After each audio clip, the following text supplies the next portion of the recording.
come hang out with me in my kitchen and learn how to make the best homemade blueberry muffins. This is another recipe in my series of documenting my personal family recipes for my kids and grandkids. And this time I enlisted the help of my daughter. You can see her little hands. It's going to start with 1 whole stick of butter and 1 whole cup of white sugar. And in a stand mixer, you want to use the paddle attachment and cream the butter and sugar together until thoroughly incorporated and it becomes lighter in color. Now this recipe is going to make 12 muffins. A lot of people are nervous to get their kids or grandkids involved in the kitchen, but I'm telling you, it's so beneficial to their hand-eye coordination. They learn math skills with fractions and measuring, and just overall life skills that are irreplaceable, and the memories that you will build together will last a lifetime. If you are baking with small children, keep in mind they're going to make mistakes.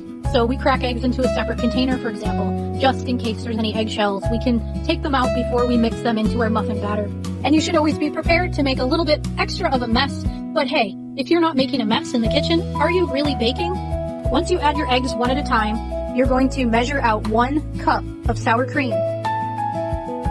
I like the squeeze containers because there's no cross-contamination with the sour cream or like a dirty spoon going in it or anything, and it just seems a lot easier when it comes to measuring sour cream out. One thing I want to mention is we're going to make blueberry muffins today, but this muffin base recipe can be utilized with any fruit additive. As with any stand mixer recipe, you want to stop midway and scrape the bowl, make sure that everything is getting into the mix, and then just beat it again. Now to prepare your blueberries, of course you want to make sure there's no stems, and we're going to add just a tiny amount of all-purpose flour and coat the blueberries in the flour. Now what this does in the process is it makes it so all your blueberries won't just sink to the bottom of the muffin. If you've ever eaten a blueberry muffin and gotten no blueberries in your bite, that was the problem. Now to that we added a 1/2 teaspoon salt, 1 teaspoon baking powder, and a 1/2 teaspoon of baking soda. Now we're going in with 2 cups of all-purpose flour, and we're only mixing just to combine. So stop it and add your blueberries, and then again, you're only going to mix to combine. You do not want to overmix this batter.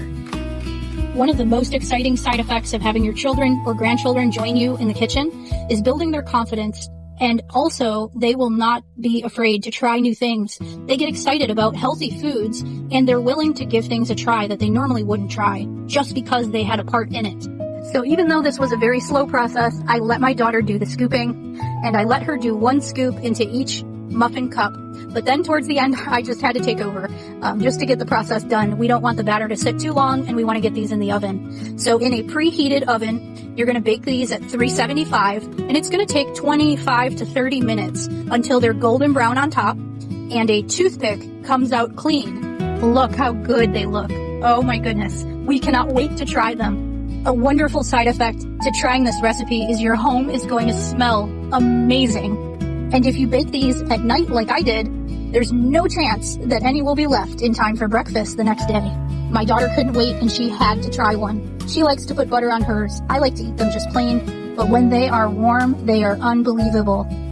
So don't be afraid to get the little ones involved in your kitchen. And if you give this recipe a try, tag me. I would love to see your results. From my kitchen to yours, happy baking.